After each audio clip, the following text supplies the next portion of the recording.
This is part 2 of the ComSub and Internship application process series. This video is going to cover the contributing factors that you need to consider when selecting your placements. The first one is moving costs aren't expected to be as much as it was. So you need to think about where are you currently staying and where are you thinking about applying so that you can work out how much you're going to need. Make sure that you are either saving so that you can cover your moving costs or that your family is gonna be able to sort that out for you, but prepare in advance. The second point is family pressure. This was a big one for me, and so I'll start having those conversations early and set boundaries. Make sure everyone's on the same page, especially if you're going to be moving to another province and you're going to need their help financially. This is your year, and so please don't move somewhere just for family or because your partner's there.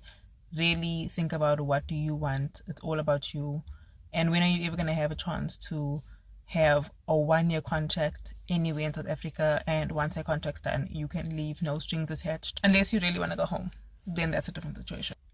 The third point is lifestyle and future plans. Whether you're living inland or on the coast, you're going to experience a different lifestyle.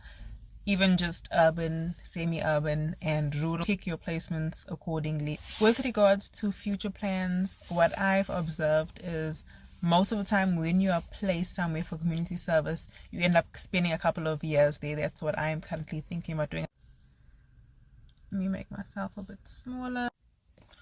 Number 4 is salary. So wherever you work in South Africa, within your profession, you guys are all going to get paid the same amount. The thing that varies is your rural allowance, and everyone's going to walk home with a different amount because some may take benefits, some may choose to opt out of it and actually just get the money. Also, another thing to consider is the cost of living. The place that I'm staying in now would have costed me so much more if I was in the Western Cape. It's still a lot, but it's not as much as it would have been if I was in the Western Cape. Do you want to live comfortably in a smaller town, or do you want to just barely live in a bigger city? Number 5 is needs and wants. And so for this one, my biggest need was water. I know that the town that I'm in doesn't have water, and so it is a need. I know I can get water every 3rd day, and that's kind of how they work. But I want to have water every day, and so that's why I made sure I get a place that has a tank. So figure out what you do on the daily and what's important to you when identifying your needs and wants. Number 6 is hospital specialities. I've spoken about this in my previous videos. Number 7 is bursary commitments. I'm not too clued up about this, but I've heard that if you have a bursary from a specific province, you may need to go back to that province and do your community service there. If you know anything about this, please let me know so that I can actually share more factual information on that. But that's just sort of heard, and we can kind of open up the discussion with regards to that.